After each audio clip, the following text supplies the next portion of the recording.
How you doing, YouTube? Matt with Massive Beer Reviews back with yet another review, and we're going to be doing a little bit of stout action today, Imperial Stout action from the friends at New Holland, and that is their Dragon Milk. Dragon's Milk Bourbon Barrel Stout. It's a new high-gravity series from New Holland Brewing. As far as what it says on the label, it says up here, refundable stuff. Dragon's Milk Bourbon Barrel Stout, brewed by New Holland. Down here, again, Dragon's Milk Bourbon Barrel Stout, high gravity series, New Holland Brewing. Stout aged in bourbon barrels. That's about it on the front. On the back it says, roasty malt character intermingled with deep vanilla tones, all dancing in an oak bath. Pairings, red meat, smoked foods, balsamic, rich cheese, and dark chocolate. 2014 version, and 11.0% alcohol. So 11% alcohol, quite nice. And yeah, that's pretty much it. You know, I've had this once before on draft, but I don't remember what I thought about it. It was a while ago. So anyway, label wise, it's all right. Seems a little bit amateur, but definitely not a bad label. Just could use a little bit of polish. Mika agrees as she barks upstairs. Could use a little bit of polish, but yeah, not too shabby. But like I say, labels are awesome, but proof is in the beer. But like I say, more often than not, awesome labels means awesome beers. So let's see what we got going on here.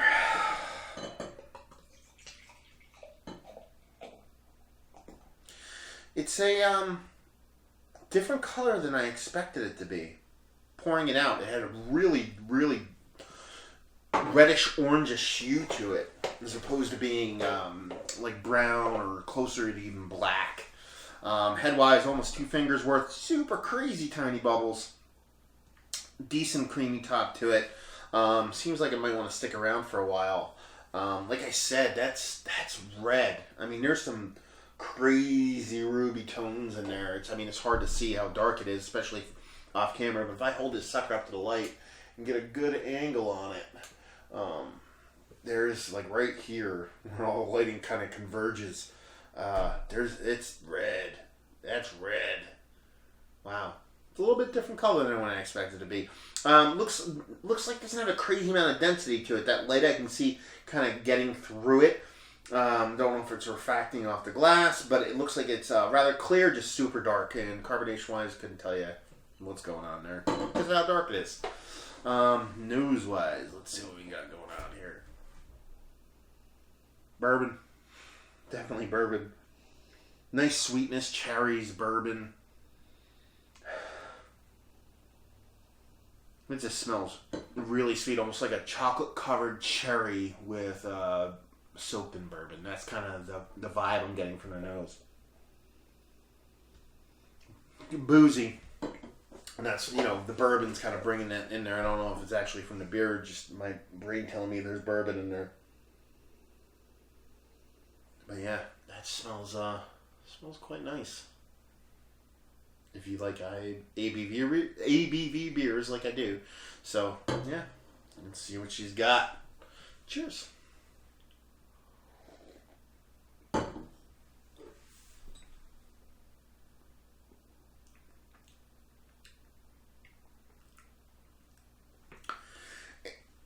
Exactly what I said.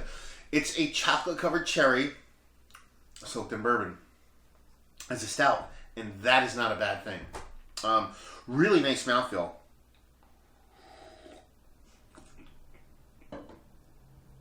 Nice fluffiness to it. A lot of your Imperial Stouts that are high in ABV and bourbon barrels, they tend to come out a little syrupy. Tend to be a little bit thick. With this kind of like close density, this syrupiness to it. This has a nice density to it, but it's really fluffy, almost Doppelbock in style as far as the mouthfeel goes. But like I said, it's, like, I haven't had them in a while because my mother passed a while ago, my grandma passed a while ago, but your mom or grandma would always have these candies, like these the boxed candies that came in like the compartmental candies. That you didn't really know, if there was no like guide on what was what in what compartment. You had no idea what you're eating, and you're always hoping for the peanut butter one. And then you get the one that was like the cherry liqueur in chocolate. That's what this is, and that's not a bad thing. That's a good thing. It's not really boozy. That's what I mean. Like the bourbon makes you want to think there's a ton of booziness going on, but it's really, really drinkable. There's zero burn whatsoever. And just a nice beer. A very, very nice beer. Really nice mouthfeel.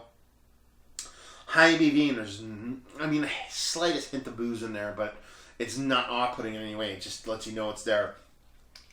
And it's just that cherry liqueur with chocolate covered cherry thing going on, which for me kind of brings me back to when I used to kind of steal those candies from my grandma and mom. So this is kind of a trip to drink this, because it just brings me back to that point.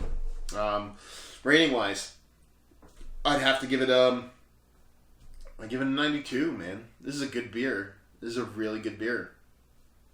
92 overall. Availability, I don't see it everywhere, but I can get it. So it's like one of those things where it's like you can't find it every single place. I'm in northeastern Pennsylvania, so obviously that's based on region. But I can't find it everywhere. But if I really want it, I can find it. So I'm going to give it a rating, availability-wise, of a 6. And value-wise, I picked it up today and I forgot what I paid for it. I picked up a single, so it was a little skewed price-wise anyway. I assume it's in the 15s as far a 4-pack for a 15. If that's the case, I would give it a 6. If it's pushing closer to like $12 to $13 for a 4-pack, I'd give it an 8. Just that good of a beer. Yeah, I mean, if you're an Imperial Stout person and you like your bourbon barrel stuff, you owe it to yourself to give this a whirl. If you have grandmas and moms who used to steal chocolate off of that, and you get the cherry covered liqueur ones when inside chocolate, and you want to go back in time, definitely pick this up. And if you like good beer in general, give it a whirl. Yeah. So New Holland's Dragon Milk. Another review in the books. Hopefully you enjoyed the review. If you loved it, hated it, somewhere in between, please leave comments in the comment section below. Feedback is always a plus. As far as checking us out anywhere else on the internet, if you want to check us out anywhere else on the internet, you can on Facebook, Twitter, and Instagram at Massive Beers. We're way more active on Instagram, so if you can check us out anywhere besides YouTube, of course, check us out on Instagram. I just noticed on the inside of the cap here it says "and." I'm sure there's something going on with that, but it just says "and." Nothing but A-N-D, and. Anyway. So check us out those places, and yeah, hopefully you enjoyed the review. Hopefully you're enjoying a great beer right now, and hopefully you see you next time. Cheers.